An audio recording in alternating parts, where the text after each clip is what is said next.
mic is yours. Thank you so much. Good morning. Good morning. It's great to be here. I'm so excited. I've never been to the Netherlands. So I had some expectation. It was pretty high, but it's already better than I expected. So this is really good. So thank you for your welcome. I'm not actually a typical American. I know 2 languages. Most of them don't know but one. The problem is 这个第二个语言就是不是你这里讲的，所以我就没有办法跟你讲，这不好意思啊。So the problem is my other language is not Dutch. So, little background. I became a believer when I was 21. I didn't have that as a childhood upbringing, and when I was 24, I was in the Navy, U.S. Navy in the Philippines, and I was in a habit of spending time in the evening talking to the Lord. He gave me an assignment. He said, if you speak to me for 5 minutes, which I hope you do, I just want you to listen for 5 minutes. It's actually a very interesting skill set, listening to God. We don't do that as much as we should. We tend to be the ones wanting to talk all the time. And during that time, I heard him give me an assignment to go live in China. And that happened in 1972. 2 years later, I found myself pastoring in the largest Chinese church in the world outside of China, in San Francisco. That was really quite interesting. So I realized they probably are connected, this sense of an assignment to go be in China.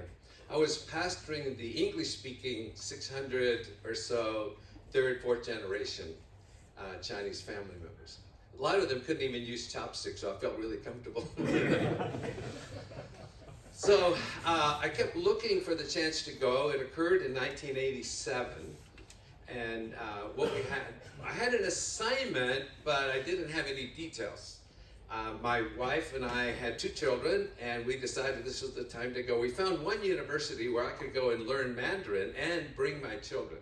At that time in China, you could not bring your children if you went to study Mandarin. Finally, one university said, okay, we will rent you a new dorm room for the children. You and your children can live in the dorm and study Mandarin. So we sold our house. We had $3,000, and we just went. The month that we arrived, it was illegal to have your own company, so that was not part of our plan. But the laws changed 2 months later, and we ended up putting an application in to get our own company, and they said it would take 1.5 years, and we thought the longer the better, because we're not prepared. We had no ideas, we had no money, we had no market, we had no experience. You know? The problem was the approval came back in 30 days. And so we're a year ahead of schedule in China. Have you ever heard of that happening before? That's very unusual. And so we were launched. And a friend of mine had $10,000 that we needed to get the first business application going, business license. It only required $10,000 for a couple of months, and they kicked it up to $500,000. And you could talk them down to about $150,000. So there was just this little window of opportunity, and we snuck through it. Our first business was making fishing flies, hand-tied fishing flies, because I had a friend in the States who was one of the guys I was discipling, and that was his hobby. So he gave me the $10,000, we started the company, and we started making fishing flies. Our business strategy was really pretty simple. We knew we didn't know anything, and so we said we're going to make lots of mistakes. Let's keep really small and make the mistakes. Just go through it. The problem was my friend got the same disease that Stephen Hawking had, and he died about a year into the project. Then we switched over to something else.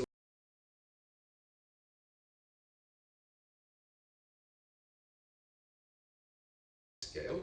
And so we switched over to something that was just domestic, and we survived for a year, and then we evolved. So I just want to give you a real quick pictorial kind of overview of our history. The name of the company is 美夏工艺品有限公司, but you can just call it 美夏. We started there. This was a picture of my 2 children, Patty and Christy. You can see the arrows. Patty was riding her bike. We arrived on a Saturday. I put them in Chinese public school on Monday. So we say that was the year I lost the Father of the Year nomination.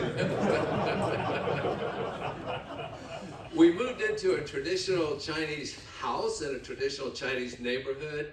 The house was about 100 years old. We looked really naive, and we were. This was the first building that we rented. It was 70 square meters for the fishing fly thing, and this is what we eventually evolved into. Was a 5-story building, and it was brand new. It was quite nice. So just in 1988, you can see the number of employees. In 89, the picture of the square is the size of the building. So you can just see that there was a growth that we went through. We eventually got to 650 employees at the high point. And we did get hit bad with the 2008 economic downturn. We lost about half of our orders. We started with some stained glass stuff eventually in the middle, and made some museum quality lampshades and other products out of stained glass during season. This was a laminated stained glass table that sold for $5,000. This was a replica in stained glass of a pretty well-known artist rendition of Jesus called Forgiven, and I became friends of the artist, and he gave us permission to use a technology that we invented. There were some church windows. This was a little miniature stained glass house that we did for a while. This was a courthouse in Orlando, Florida. There was a Supreme Court justice that favored a piece of modern art, and they wanted to turn it into stained glass and put it in this building. It took them 5 years before they could find someone with the technology to do it. We were the only ones in the world with the technology that could do that. So that's now in Orlando. This is some of the little houses. We developed a collectible line. Collectibles are weird. Do you have those in Europe? Do you know what collectible? My thought was, in America we have no history, so we pretend that we have a history. And by saying that certain objects have a lot of value on them because they're old, we're not really very good about this. So that was a big church window. So some of the pictures of the production lines that we went through. This product, do you know what this product was made out of? It was a tabletop that we sold in the US. That's concrete. It's called fiberglass reinforced concrete. It's really interesting. You couldn't tell it from the original wood almost in many cases. So this was an occasion where we were able to invite from the US a group of abled and disabled people that did a performance. They'd gone to the White House a number of times, and we had a holiday at the factory and called them out, and they were able to do a performance.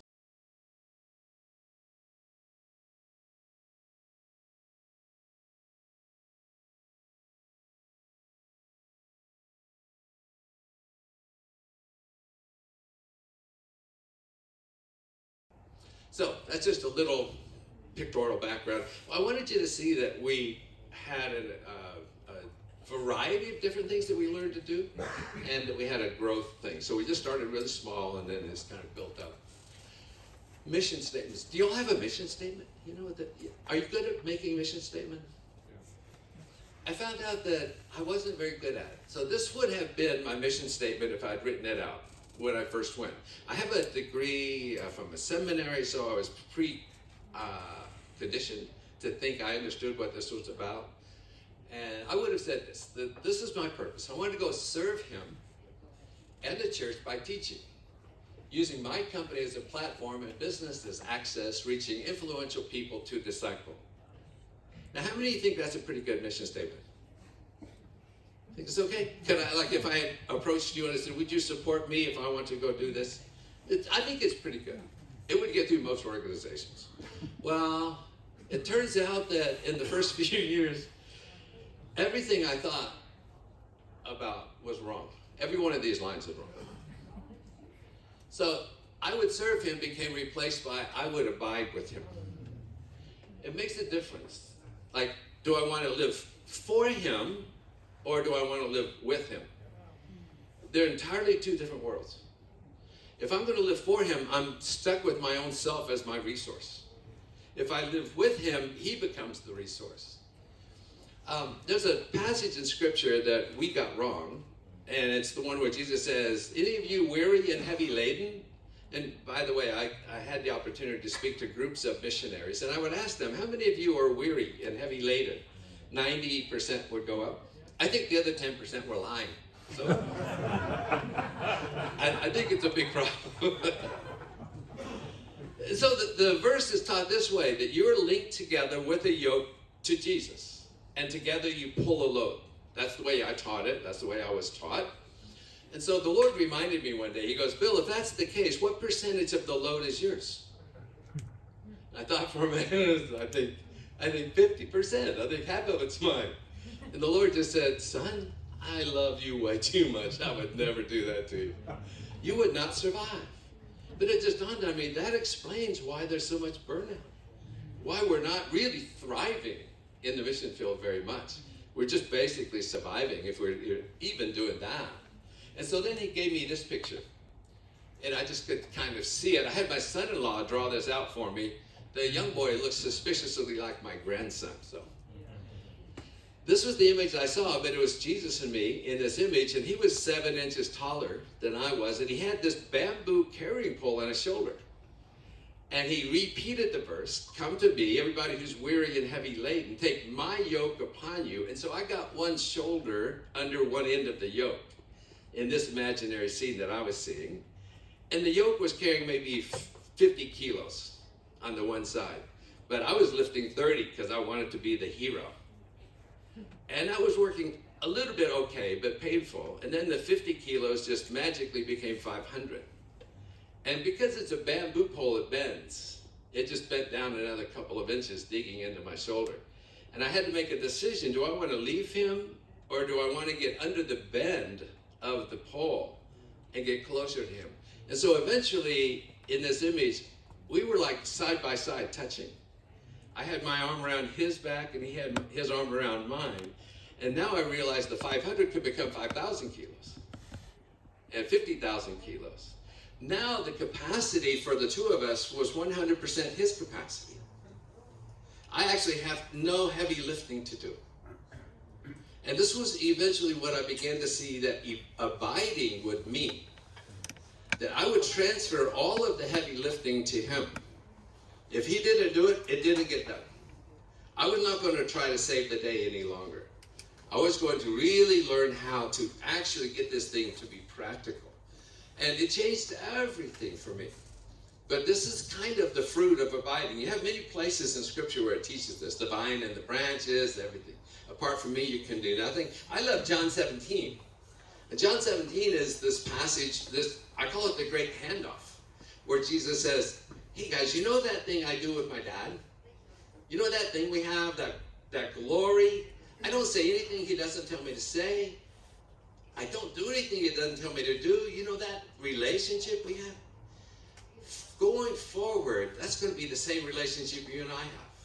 It'll be me and you and me, the same way I've demonstrated my life in the Father and my Father's life in me. So that's what this means. It's another way of saying the same thing. Second thing I had to change was I was going to benefit the church in my mindset when I went, and actually it changed to kingdom. And I found out they're different.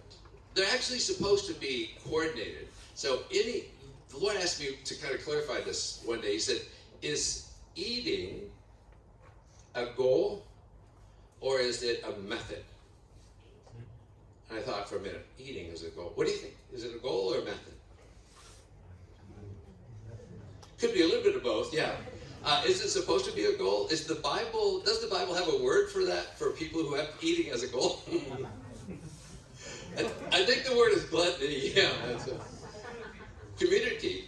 Well, when I wake up in the morning and the only thing I can do is think about eating, I'm probably in a trouble area. And so I said, I think eating is supposed to be a method to restore my health. And if it becomes a goal, it's probably not a good thing. And then he said, sleeping, is it a method or a goal? And I said, I think it's a method for restoration. But the Bible talks about someone who is a sluggard, who doesn't want to get out of bed. And then he simply said, church, method or goal? Like, it's the method to the kingdom. But it can become its own goal. And just like eating and sleeping, that's probably not a healthy thing. So these are some of my employees, and they help me realize this. So do you know what happens when you bring a beggar into the kingdom and he goes to church? The church shrinks. The church gets smaller and smaller because they don't want to be around beggars. But the Lord gave me an opportunity to minister to these guys. And that's when I had to shift and say, okay, the goal is not church growth from the traditional sense. Because if I minister to these, bring them into the company, and they find new life in Jesus, and they go to church, the church doesn't like them. So can I ignore them because I want to do church growth? I found I cannot. These are my responsibility. And so we began to really focus on what God was doing in a kingdom sense and not just in a church sense. Oh, you have my timer over there. I got 30 minutes left? Okay, good. Okay, good. So every one of these guys has a story. The guy on the left, his name was Wang Haisheng. I pulled my car to the parking lot one day, and he was there in the parking lot. I'd never seen him before, and I get out, and he says, "Good morning, boss." And I said, "Good morning, and who are you?" And "I'm not your boss." And he says, "You're going to be." And I said, "What are you talking about?" He said, "I've been looking for you for 6 months." I said, "What do you mean?" He said, "Yeah, I heard about you when I was in jail. And I wanted to come and see if I could get a job." Now, he could not speak clearly, and he smelled really bad. And so I just checked with the Lord. We learned that to operate according to what we call the 2 to 4 second window of opportunity. And this comes kind of from the John 17 promise that the Lord will give us things to do and to say. So Jesus said, "I never did anything my dad didn't tell me to do." And I wanted to know, technically, how does this work? Did they have a meeting on Monday morning at 9 o'clock for the whole week and say, okay, Thursday at 2:30, we're going to do this? Or do you get it on the spur of the moment? And I became convinced you actually get it on the spur of the moment. So if you see a story in the Bible where Jesus is walking past someone and stops, we now know his dad told him to stop. His dad told him to speak to that person. His dad even told him what to say. I think it only happened as you need it. And so you always have to be listening real carefully. And so when this guy said, "Hey, boss," I said to the Lord, "Is this somebody you're sending to us?" And I got a green light. It had that sense of, yeah, I'm sending him. Pay attention to this. Go ahead and invite him into my company. Before I would have invited him into my company. But as I became a steward, I realized I can't say that because it's not my company. And if the Lord is sending somebody to his company, he has every right to do that as the owner. So we bring this guy in. We had to go get him some new clothes, get him a shower, get him a room. And the first day that, during the next week that I saw him, he left his job. We had maybe 5 different work teams. He left his work team to come over and talk to me while I'm walking down the factory. And I go, "Hey, son, you got to go back and go to work. We're not, we can't do this. You have a job to do." And he goes, "Well, I like to do different things every day." And I said, "Well, I don't care what you like to do. You've got to go back and be productive or you can't stay." And that actually was the first day. And then he became a believer over the weekend. And the next Monday, he asked during a break time when he officially could come and talk. He said, "Hey, boss, I got a question. I still like to do different things every day. I noticed every team has things they don't want to do. Would you let me go to team number 1 on Monday and do the things they don't want to do?" So we were making stained glass lampshades, and it takes a lot of little reinforcing copper wire. And so somebody has to cut the wire and bend the wire and do all that stuff, but it's not really productive in a sense, but it has to be done. And then let me go to team number 2 on Tuesday and team number 3 on Wednesday. And I thought, that has some merit to it, so we'll give it a try. So on Monday, he went to help out team number 1, doing the stuff they didn't want to do. On Tuesday, the team number 1 manager said, "Hey, where's that little guy? He's kind of a midget. He really helped out." And I said, "I'm sorry, you don't get him. He's on team number 2 today, helping them out." He actually, because of that idea, increased our output 20%. So how do you like it if you have, what do you do with this concept that God sends a beggar to your company and you make millions of dollars more over the history of the business because you let a beggar come in? So it teaches you better pay attention to what God's doing because he's kind of abnormal. Do you see the guy sitting on the ground? Yeah. So the guy sitting on the ground was another one of the beggars that I was walking out of a restaurant and I felt like the Lord said, "Go ahead, invite him into the company." So we invited him into the company, and he got trained as a pastor and went through 2 years of training and basically was a pastor to the beggars in the company. We called him Bob, our band of beggars.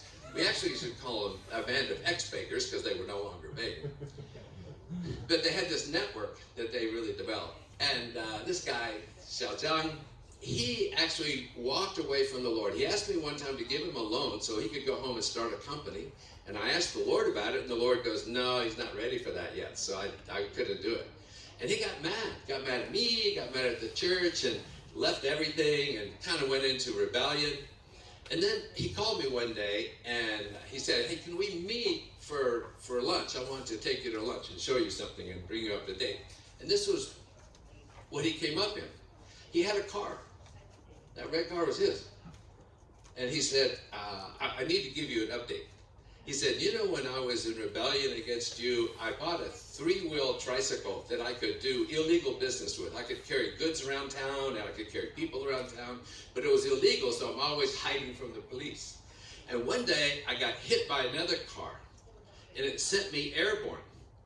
As I was flying through the air, I realized I better repent before I hit the ground.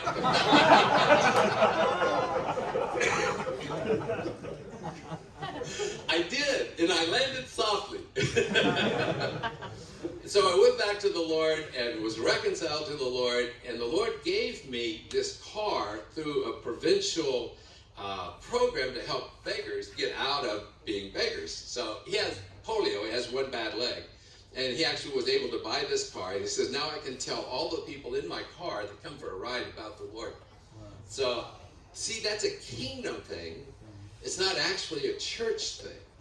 And we would love for churches to welcome these guys so it becomes the same thing. But sometimes when the Lord is going to move you into doing what he does, you'll see this in Scripture. It wasn't always easy for the traditionalists to accept that. This guy, his name was mentioned him earlier, he's the guy that actually gave us so much output productivity, Wang Haisheng. So I went to visit a friend of mine in Western China one time. We had a company out there, BAM operation, and I see him. And I just say, hey, Wang Haisheng, 你在这里干什么？你做什么? So he said, I came out to serve our friend who has this company for a year. Basically, he gave him a year's free labor, a BAM operation. So now you have a beggar going out to serve a year for a BAM operation. So that's what you call kingdom life. Who told you to do that? Oh, I think it was God. I think it probably was. So there was one, a quick story. One time, I knew he was going to ask me for some money, and it wouldn't be a good thing to give him money. And so I was at another friend's house. He said, could you meet me at Eric's house for dinner? And so I told Eric, I think we better be careful. He's going to ask for money, and it's not good to give it to him. And so we sat down on the couch. He and I were together, and I said, hey, Wang, I said, would you do an experiment with me? He says, okay, boss. I said, let's just pray out loud. Papa, is there anything you want to say to me? So he prays, and then we just get quiet, and 10 seconds, 20 seconds goes by, and his lips start moving like he's talking to somebody. And I look over at Eric, and I said, do you hear anything? No. We're just watching Wang Haisheng just have this conversation with the Lord. We just had set it up, you know, do you have anything you want to say? 10 minutes goes by, he's still talking. 20 minutes goes by, 40, 50, 60 minutes goes by, and Eric and I are just standing there, just sitting there waiting for this to get over. 70 minutes later, he goes, whoa, whoa, whoa. I said, who are you talking to? I was talking to Jesus. He had a lot to say.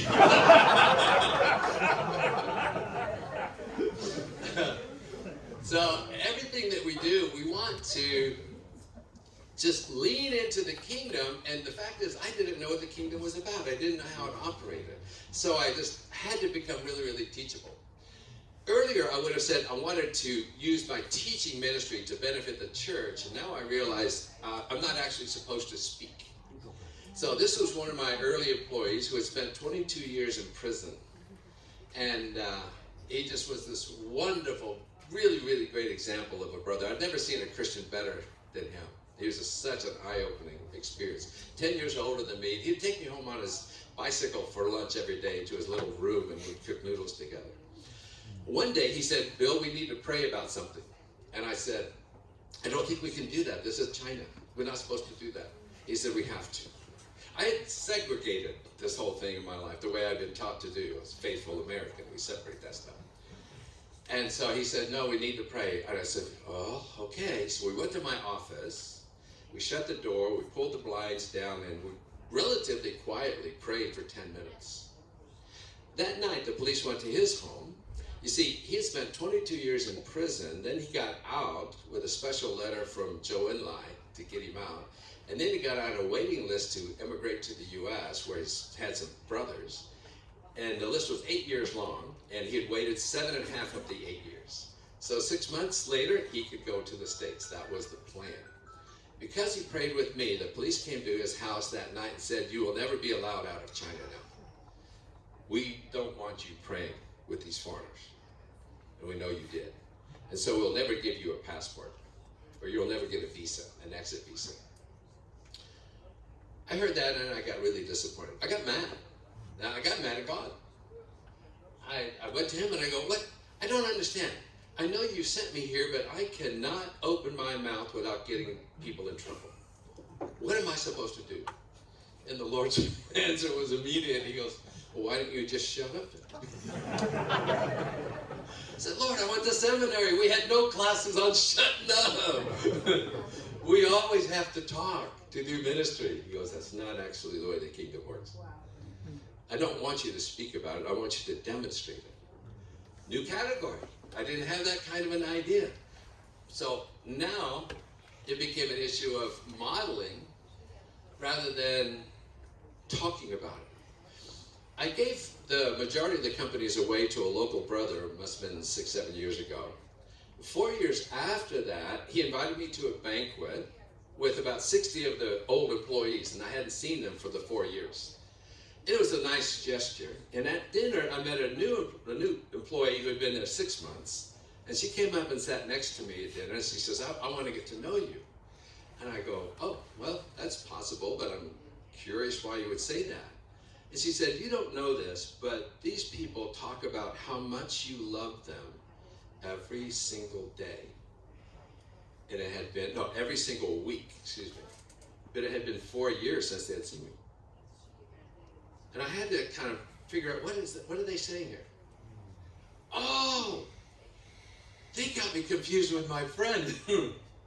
I've got this friend who lives in me, and he was actually loving them and touching them in ways that I had no idea that was going on.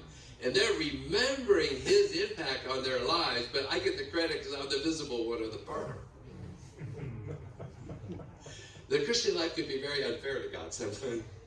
He does all of the heavy lifting, but he's invisible. And so we get the credit because we're the visible one.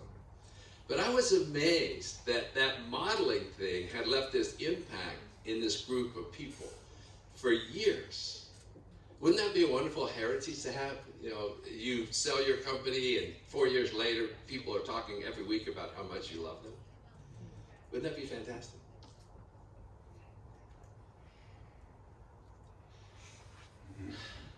I wanted to use my company. That's the classic way we say it, right? There's a big difference between my company and his company. One of the differences is the list of responsibilities. So if I'm going to serve God with my company, I'm the chief problem solver because it's my company, right? What is it like if I steward his company for him? Do you understand that that really can change? What we talk about is, I understood I was a steward in my mind, but I didn't believe it. I didn't act like I believed it. I still intuitively acted like I was the owner after I was saying I was a steward. I don't know if you all have experienced any of this. So this became really clear to me one day when my finance manager comes into the office and he goes, boss, I've got some really bad news. I've been looking at this for weeks and there's no way around it. We have to have $350,000 in the next 14 days, or we have to shut down this company. Now, in my old way of thinking, whose problem would that be?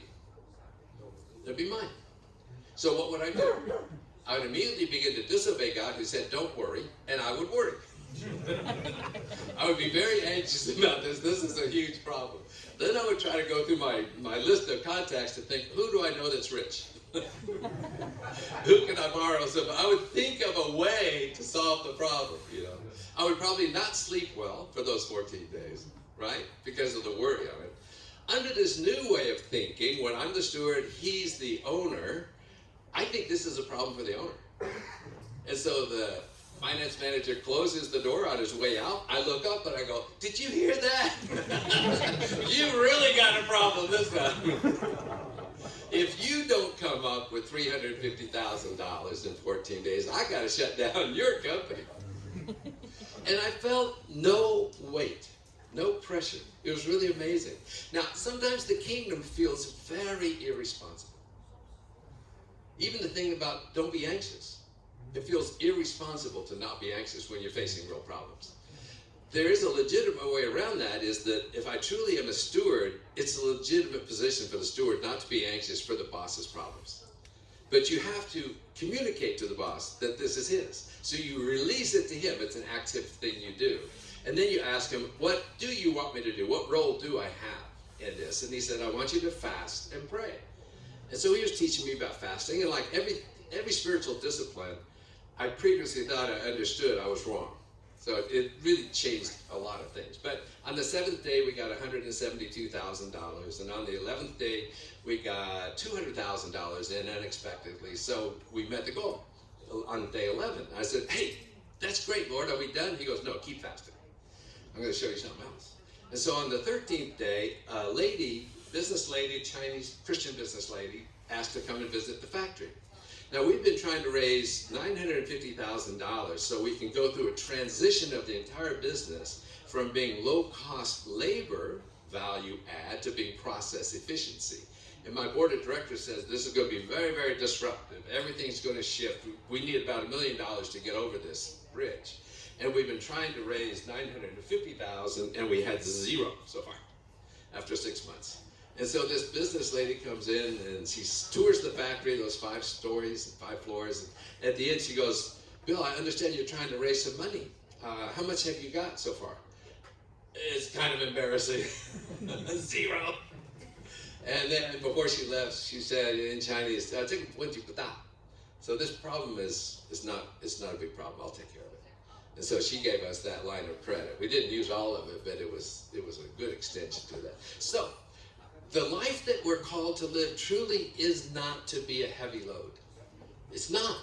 If we're under a heavy load, we're under the wrong load. The older I get, the more convinced I am this is really true. And we have to find some way, a legitimate way, to transfer the load to him so he gets to be the hero. In America, that's the part we don't like. We want to be the hero. But he is to be the hero in everything. And the more we can get in alignment with that, the less weight we're going to personally take on. And I better hurry. Another point was, when I mentioned I gave this company away, the way the Lord phrased it to me was, Bill, you stewarded this company, my company, well for 20-something years. How about let's steward it for a while? I thought about it for no more than 5 minutes, and I said, sure, that's a great idea. And so I just gave it away. I actually had to pay $250,000 to equalize out the labor contracts from the cash that was in the company. And then I just gave it away. And people say, that must have been so hard to give, your life and blood. You slaved for this for 20 years. Wasn't that terribly hard? I go, oh, no. It was never my company. It was always his company. And he has every right to, just give it to somebody else. So that would be a great test to see if you're making progress in the steward's identity. If God asked you to give up something, and he's done this with cars and houses, and so the steward doesn't own anything. He just manages it for someone else who owns it. So the owner keeps his position, and he always has the authority to do whatever he wants. Another thing I learned was I wanted to use my company as a platform, and that actually became using his company to build a fellowship. I don't like platforms. Joe was talking about it today, that a platform is kind of a fake business in a lot of ways. That's not a good idea. the Lord won't really honor it. If you put his name on it, he wants it to be maybe the best in the world. So he has the authority to decide the quality standards of your operation. So if you have a company that you're stewarding for him, one of the questions you'll need to ask is, Lord, how good do you want this company to be? And if he says, I'd kind of like it to be the best in the world, then you say, oh, then you better show up, my friend, because we're going to need a lot of ideas. We're going to need a lot of, resources to do this. But my degree is in philosophy other than seminary, so I don't have a manufacturing background. But we began to partner with the Lord, and in 3 different, completely unrelated production lines, according to our customers, we became the best in the world. And I thought, well, that's kind of consistent. That's what you would sort of expect if you're stewarding a company for him, and you let him set the standard of quality that he wants his company to attain. And then you just put all the pressure on him to get there. So, okay, I'm faithful, I'll be here, we'll do whatever you want, but you got to do all of the hard stuff. And if you invite him in, was Jesus good with his hands or not when he was here as a carpenter? Right? Good with his hands? Today, is he good with his hands or not? He's still good with his hands. He doesn't get lots of invitations to do anything with them. So if you'll just invite him in to your businesses to do things that he can get his hands on, actually, I think he really loves it. So now he's teaching us how to build a fellowship. 18, 19 years ago, my granddaughter was born very prematurely, like 17 weeks early, and was in the hospital for 6 months. During that time, I was back and forth in the States. My wife was in the States the whole time, and my son-in-law and daughter were living with us. We were close to the hospital. My son-in-law was getting his doctorate in mechanical engineering. Lots of stress. And so I decided that this would be a great time to build a kit car with my son-in-law. So we bought a kit, got a kit car, we were working on that. And there are 3 occasions where we worked all night long. I don't know if you are car guys over here or not, but it was a wonderful thing.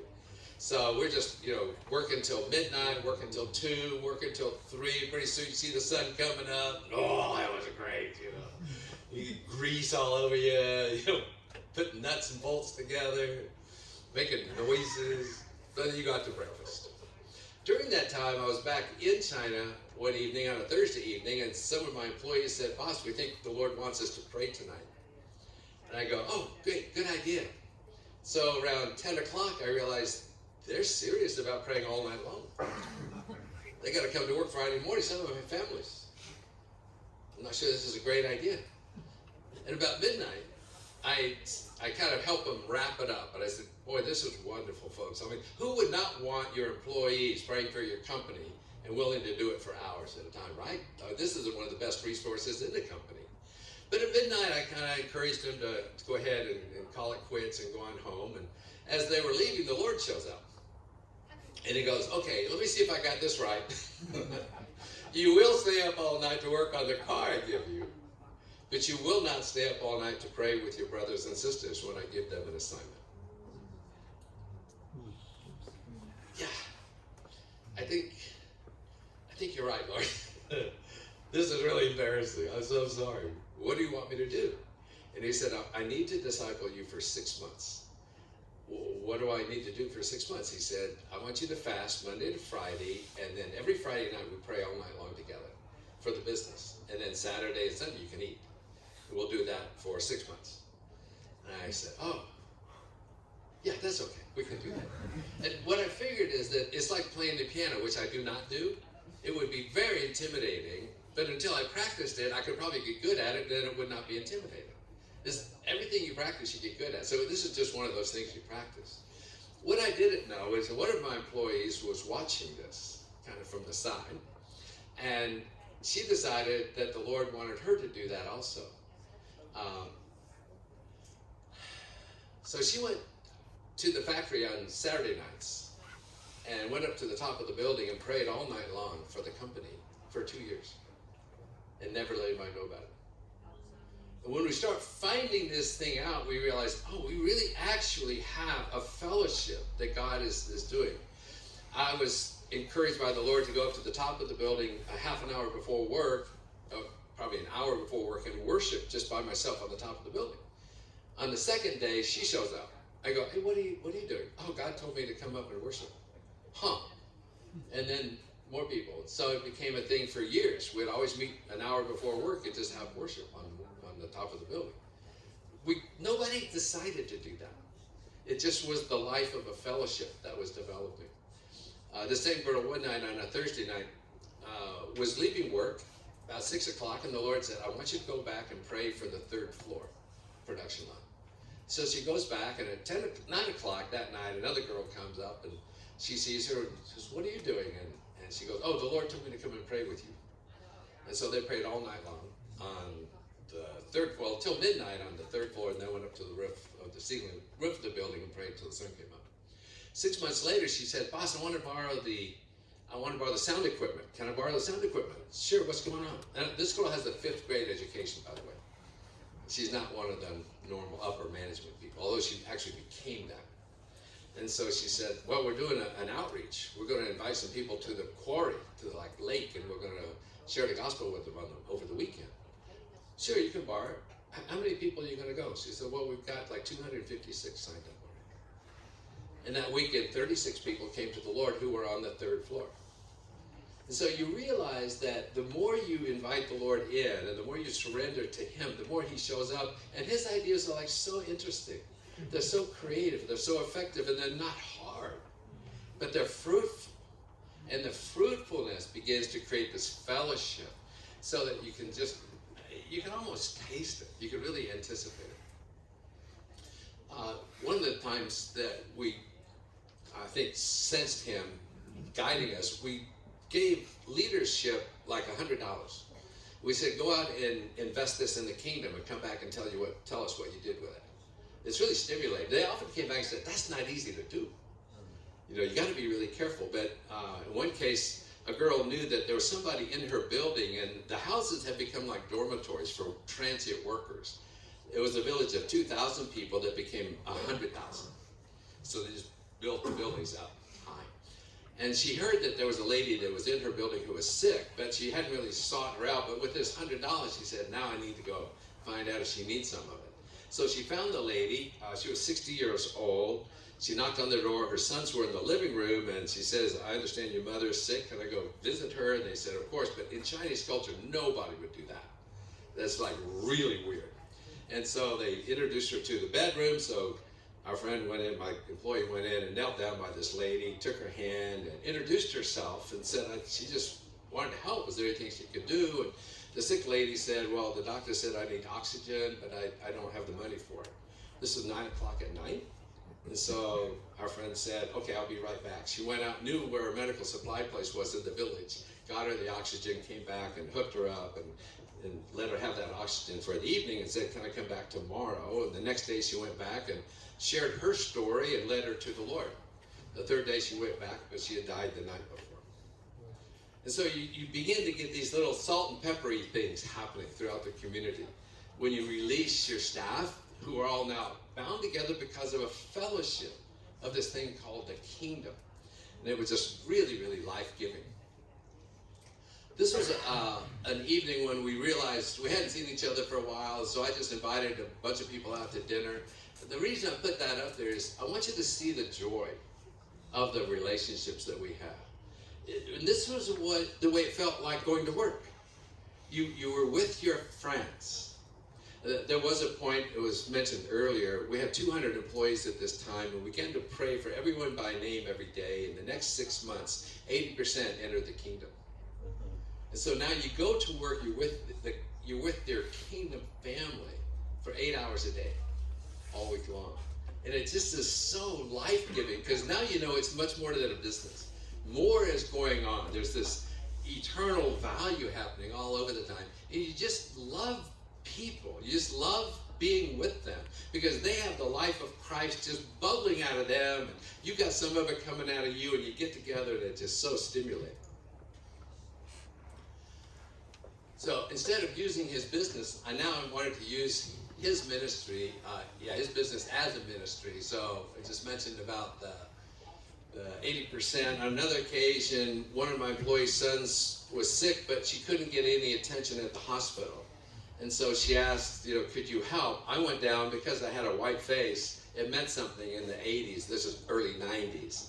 And so we then said, the company will finance whatever you need to do. So get this kid in the hospital and get him to taken care of. So his life was at risk at the time, but then he got healthy because of the care. Today he's a doctor.